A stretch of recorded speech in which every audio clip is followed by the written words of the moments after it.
Hello दोस्तों, आज इस क्लास में हम लोग देखने जा रहे हैं कूलम के नियम के बारे में। इलेक्ट्रोस्टैटिक्स अस्थिर विद्युतिकी का यह चौथा लेक्चर, जिसमें हम लोग देखने जा रहे हैं कूलम का नियम क्या होता है और उसके बारे में विस्तृत जानकारी हासिल करेंगे। तो सबसे पहले जानते हैं कि कूलम का नियम कहा किसे गया। तो उसके लिए सबसे पहले दो बिंदु आवेश हम लेते हैं Q1 और Q2, जिसको r दूरी पर ये दोनों को एक दूसरे से r दूरी पर रखते हैं। अब कोई भी दो अलग अलग आवेश लेने पर या एक जैसा आवेश लेने पर दोनों के बीच में किसी भी न किसी प्रकार का बल लगेगा, तो यह क्या करेगा, एक दूसरे पर बल लगाना शुरू करेगा। या तो वो प्रतिकर्षण होगा या क्या होगा, आकर्षण होगा। प्रतिकर्षण कब होगा, जब दोनों जो है आवेश एक जैसा हो, यानी पॉजिटिव है तो पॉजिटिव, निगेटिव है तो निगेटिव। और अट्रैक्शन होगा कि दोनों अलग अलग आवेश होगा तो वो एक दूसरे को आकर्षित करेगा। अब कूलम का क्या क्या कहना है वो देखते हैं। अस्थिर आवेशों के बीच लगने वाले बल को अस्थिर विद्युत बल या कूलम बल कहते हैं। कोई भी दो अस्थिर आवेश है, हम लोग चूंकि यहाँ पर पढ़ रहे हैं अस्थिर विद्युतिकी, यानी कि आवेश जो है वह अस्थिर अवस्था में है, तो अस्थिर आवेशों के बीच लगने वाले बल को अस्थिर विद्युत बल या कूलम का बल कहते हैं। और उस कूलम बल का परिणाम कितना होगा उसे बताने वाले नियम को कूलम का नियम कहते हैं। यानी कि अगर दो आवेश है, उन दोनों आवेशों के बीच में जो बल लग रहा है उसे हम लोग क्या कहेंगे, कूलम बल। मान लेते हैं दो आवेश है, उसके बीच में कितना, एक 10 न्यूटन का बल लग रहा है, तो उस कूलम बल का जो परिमाण बता रहा होगा वह परिमाण हमारा कितना होगा, तो यानी 10 है, तो वह हम किससे निकालते हैं, वह निकालते हैं कूलम के नियम से।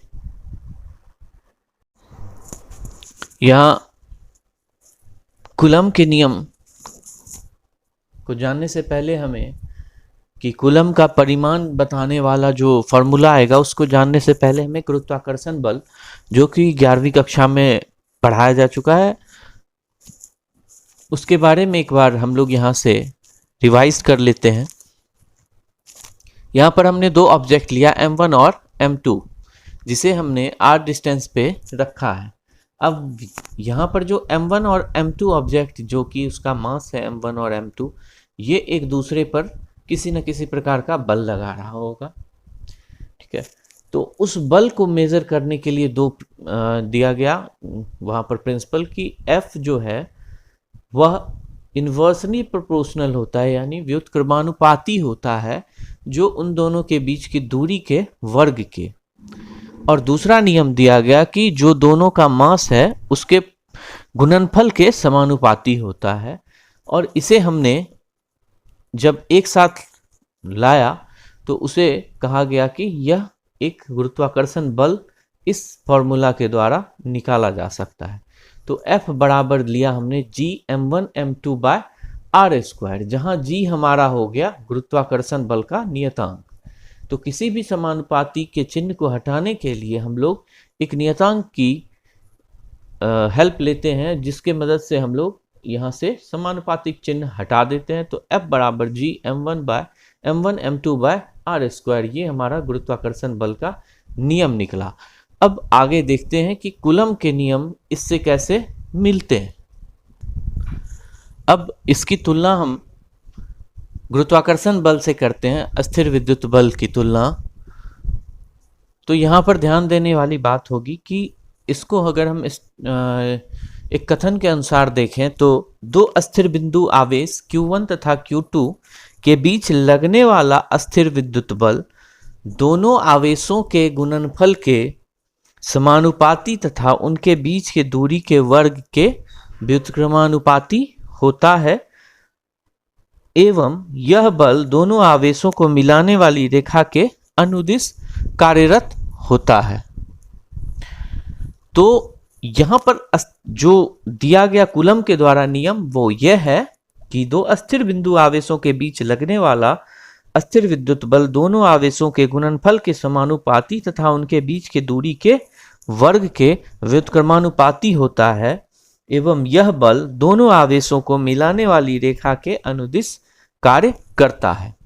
इस स्टेटमेंट को हम आगे लिख दे रहे हैं, लेकिन उससे पहले आपको यहाँ समझा दें कि यहाँ पर हमने दो Q1 और Q2 चार्ज लिया, जिसे उस आवेश को r दूरी पर एक दूसरे से रखा। उसके लिए पहला हमारा जो इक्वेशन आया वह आया F जो है समानुपाती है Q1 तथा Q2 के, और दूसरा आया F जो है समानुपाती है 1/r² के।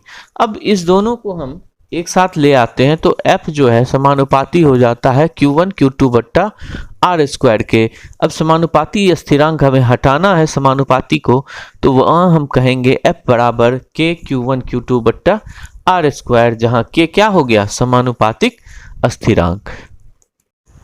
यहाँ पर हमने इसे लिख भी दिया है कि दो अस्थिर बिंदु आवेशों के मध्य लगने वाला अस्थिर विद्युत बल दोनों आवेशों के गुणनफल के समानुपाती तथा उनके बीच के दूरी के वर्ग के व्युत्क्रमानुपाती होता है एवं यह बल दोनों आवेशों को मिलाने वाली रेखा के अनुदिश कार्यरत रहता है।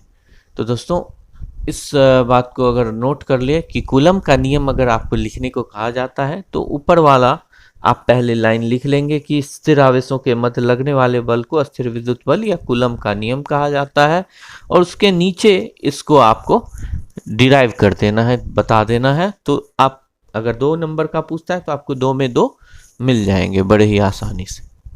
यहाँ हम कूलम के नियम में देखेंगे कि जो इसका F का वैल्यू आता है वो कैसे आता है। तो F हमने यहाँ लिया directly proportional to Q1 Q2 बट्टा r²।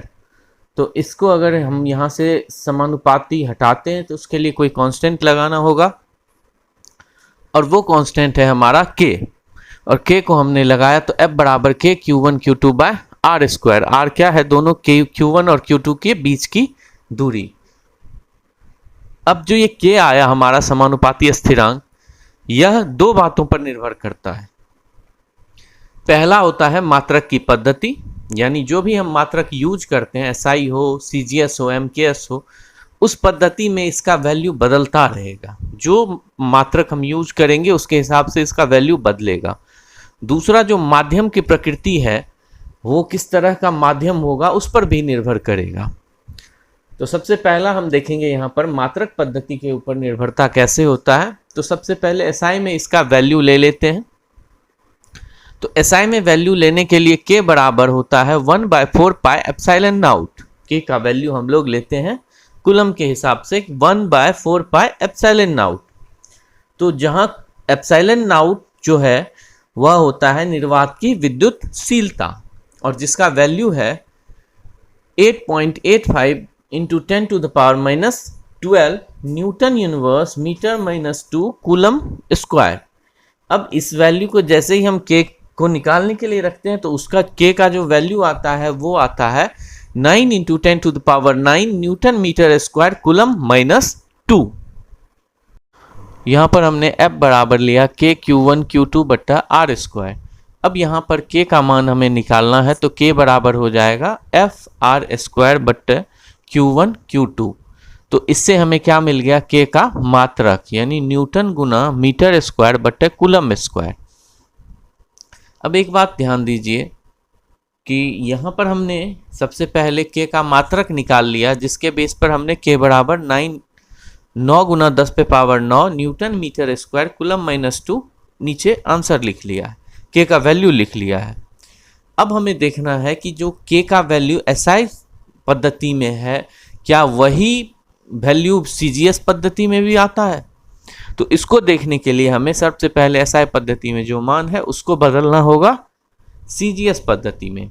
तो उसको बदलने के लिए हमें पता है कि न्यूटन को CGS पद्धति में डाइन के रूप में जानते हैं, मीटर को सेंटीमीटर के रूप में, और कूलम को स्टेट कूलम के रूप में।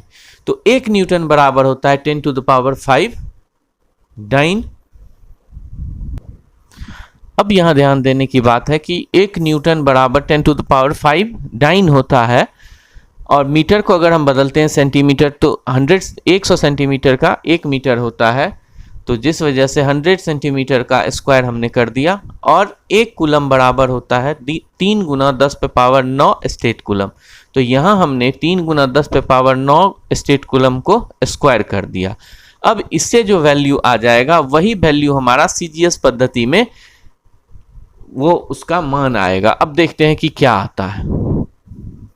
अब यहाँ जब हम इसे सॉल्व कर रहे हैं तो यहाँ सॉल्व करने के बाद 9 इंटू 10 टू द पावर 9 और 10 पे पावर 5 गुना 10 पे पावर 4, 100 को अगर हम 2 बार स्क्वायर कर दें तो 10 पे पावर 4, तो नीचे 3 तिया 9 और 10 10 टू द पावर 9 कितना हो जाएगा 10 पे पावर 18। इसको हमने a to the power m to the power n के फॉर्मूला से यूज करते हुए यहाँ पर पावर को हमने रिजॉल्व किया। अब देखते हैं यहाँ से सब कुछ कट जाता है और हमें लास्टली मिलता है 1 dyne centimetre square state coulomb -2, यानी एसआई पद्धति में हमारा वैल्यू था 9 गुना 10 पे पावर 9, और वही चीज़ सीजीएस में जब लाते हैं तो कितना हो जाता है 1 डाइन के करीब हो जाता है। तो दोनों जगह जब मात्रक हम बदल रहे हैं तो क्या हो रहा है, हमारा वैल्यू बदल रहा है। इसी तरह अगर एमकेएस में लेंगे तो उसमें भी मान बदल जाएगा। अब हमने देखा था पहले कि के का जो है वह मात्रक के ऊपर क्या निर्भरता था, जिसमें हमें पता लगा कि हर एक मात्रक में वो बदल रहा है अपने मान को। अब यहाँ पर माध्यम के ऊपर निर्भरता को हम लोग देखेंगे, तो उससे पहले आप लोग एक प्रैक्टिकल जो होता है हम लोगों के लाइफ में वो भी हम चेक करेंगे। आप क्या करें, प्रैक्टिकल में एक बार पानी में गोता लगाएं और पानी में अपने हाथ को मारें और वही हाथ को हवा में मारें, तो दोनों में क्या महसूस होगा, अलग अलग एक बल का महसूस होगा। अलग अलग बल लगने के कारण जो है वो हम अलग अलग मान निकालेंगे। तो जब माध्यम हमारा बदल रहा है तो उस पर जो बल लग रहा है उसका भी मान कहीं ना कहीं बदल रहा है। तो उसके लिए ही हम यहाँ चेक करेंगे कि यहाँ जो हम मान ले रहे हैं कि कूलम के नियम पर हम चल रहे हैं आधारित करते हुए, तो निर्वात में जब कूलम का बल अप्लाई हो रहा है तो वो एफ भी बराबर के Q1 Q2 बट्टा आर स्क्वायर हम लेते हैं, जहाँ के का मान हो जाएगा 1/4 pi epsilon not Q1 Q2 बट्टा आर स्क्वायर। अब यहाँ पर उसी चीज को हम माध्यम के ऊपर लेते हैं, तो माध्यम में जब लगने वाला बल Fm होता है वो के Q1 Q2 बट्टा आर स्क्वायर होता है। तो यहाँ पर हम सिर्फ बदलते क्या है, एप्सिलॉन नॉट के जगह माध्यम की विद्युतशीलता को ले लेते हैं, यानी एप्सिलॉन m को ले लेते हैं। अब एप्सिलॉन m लेने के बाद हमने दो इक्वेशन इसे मान लिया। अब दोनों इक्वेशन को हम कंपेयर करते हैं, तो इक्वेशन फर्स्ट से सेकेंड से फर्स्ट में हम लोग डिवाइड कर देते हैं। किसी को भी आप कर सकते हो, कोई बात एक ही रहेगा। तो यहाँ जैसे ही हम डिवाइड करते हैं तो F B by F M जब हमारे पास आता है तो यहाँ पर बाकी सारा कुछ कट जाता है। बचता क्या है, सामने में हमें दोनों ही माध्यम की विद्युतशीलता।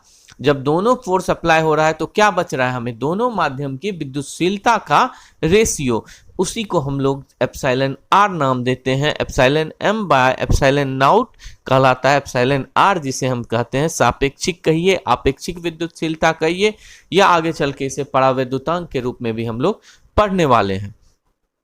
इसी को हम आगे बढ़ाते हैं, तो एफ भी बट्टा एफ एम बराबर एप्सिलॉन आर हुआ। अब यहाँ से एफ एम का अगर हम वैल्यू निकालना चाहें तो क्या हो जाएगा, एफ बी बट्टा एप्सिलॉन आर। उसी तरह एफ बी का वैल्यू निकालना चाहें तो भी निकल जाएगा। तो यहाँ से हम इसके मान को बदलते रह सकते हैं।